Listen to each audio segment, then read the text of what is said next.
মুভমেণ্টটোকে তেওঁলোকে ৰেষ্ট্ৰিক্ট কৰিবলৈ বিচাৰিছে কাৰণ তেওঁলোকৰ যিবিলাক ৰাইজৰ বিপক্ষে কাম যিবিলাক বিভিন্ন জাতি জনগোষ্ঠীৰ কাম সেই কথাখিনি মই মুকলি কৰি ৰাইজক কৈ দিছোঁ, তেওঁলোকৰ মুখেদি শুনাই দিছোঁ।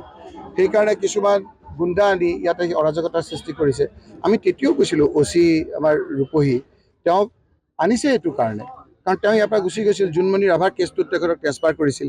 আজি তেওঁলোকৰ সন্মুখত আহি পেলাই আপোনাৰ ডাঙৰ ডাঙৰ লাঠিত ওপৰ ফ্লেগখন লগাই লৈছে।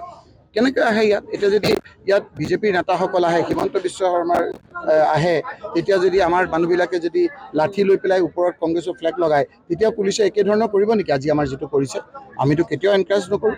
আজি মোৰ গৰম হোৱা নাই, কাৰণ মোৰ আপোনাৰ আজি ইয়াত বহুত আপোনাৰ মানুহ আছিল, হাজাৰ হাজাৰ মানুহ আছিল।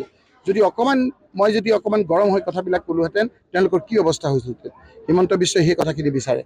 এই OC-জনে সেই ধৰণৰ কথাবিলাক বিচাৰিছে যাতে নিজৰ মাজত ইয়াত কাজিয়াটো লাগক। আমি বিচাৰিছোঁ যে ইলেকশ্যনৰ সময়ত কাজিয়াটো নালাগক, এনেধৰণৰ পৰিৱেশে গোটেই পৰিৱেশটো নষ্ট কৰে। গতিকে আপোনালোকে আমি আলফালৈ ভয় নকৰিলোঁ, এই চালফাবিলাকলৈ ভয় কৰিম নেকি? চালফা কেইটামান আনিছে, এইবিলাক আপোনাৰ মানুহক আনিছে, সকলোৱে জানে। OC অসহায় আহি পেলাই কৈছে যে তেওঁলোকে থিয় হৈ আছে, ছাৰ আমি কি কৰিম? আৰে কি কৰিবা? পাৰ্মিশ্যন লৈছে, তোমালোকে লগে লগে ব্যৱস্থা গ্ৰহণ কৰিবা। বাঁহ লৈছে, বাঁহ লৈ পেলাই ওপৰত ফ্লেগখন লগাই লৈছে, এখন ফ্লেগ নহয়। মই দেখুৱাই দিম, আপোনালোকৰ টিভিটো আছে কথা বতৰাবিলাক। আমাৰ মিটিঙত তেওঁলোকৰ কি কাম? ভাবিছিল মই ভয় খাই যাম। এইবিলাক কৰি আলফাৰ সময়তে আমি ভয় নকৰিলোঁ, এতিয়াতো হাজাৰ হাজাৰ মানুহ আমাৰ লগত আছে। এইবিলাক যিমান কৰিছে, সেইদিনা যে আপোনাৰ শিৱামণি বৰাহঁতক যে আমাৰ যে শিলগুটি মাৰিলে, সেইদিনাইতো 10,000 ভোট বাঢ়ি গ'ল। আজি যে ইয়াত যে আহিছে, আজিওতো 5,000 ভোট বাঢ়ি গ'ল। গতিকে আমাৰ কামখিনিতো ভোটৰ কথা। তেওঁলোকে কিয় নকয় যে ৰকিবুল হুছেইনে কোৱা কথাখিনি মিছা?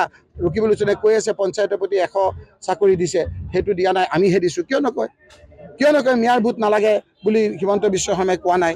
কিয় নকয় যে মহিলাসকল, মুছলমানৰ মহিলাসকল আমাৰ সন্তান জন্ম দিয়া মেচিন বুলি আমি কোৱা নাই?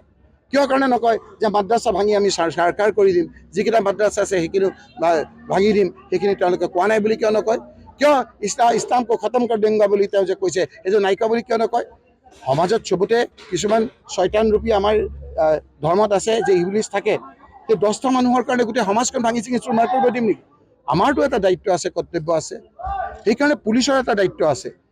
পুলিচ এনেকুৱা, যদি তেনেকুৱা ধৰণৰ ব্যৱস্থা গ্ৰহণ কৰে, তেতিয়াহ'লে সেই পুলিচজনৰ DGP হ'লেও তেওঁক জেললৈ যায়। গম পোৱা নাই এই লোকসকলে পুলিচ, অসমৰ পুলিচ এটা সুনাম আছে। 99.99% মানুহ আমাৰ পুলিচ আপোনাৰ আমাৰ অভিজাত্য আছে ভাল। এই 0.1% মানুহে হিমন্ত বিশ্ব শৰ্মাৰ কথা মতে উঠা বসা কৰি গোটেই পুলিচ ডিপাৰ্টমেণ্টটোক বদনাম কৰি দিছে। সেইকাৰণে মই আজি আপোনালোকক ক'বলৈ আহিছোঁ, আপোনালোকৰ যোগেদি, যে আমাৰ মানুহে যাতে মূৰটো গৰম নহয়, শান্তভাৱে থাকে। নিৰ্বাচনত আমি জিকিম, নিৰ্বাচনৰ পাছত আমি এইকেইটা ব্যৱস্থা ল'ম। আৰু এইকেইটা দিনৰ ভিতৰতে এই যিকেইটা সমাজৰ দুষ্কৃতিকাৰী আমাৰ মিটিঙত আহি গণ্ডগোল কৰিছে, বিভিন্ন ধৰণৰ দুষ্কাৰ্যত লিপ্ত হৈছে, সেইসকলক ব্যৱস্থা ল'বৰ কাৰণে আজি মই SP-কো কৈছোঁ, OC-কো কৈছোঁ।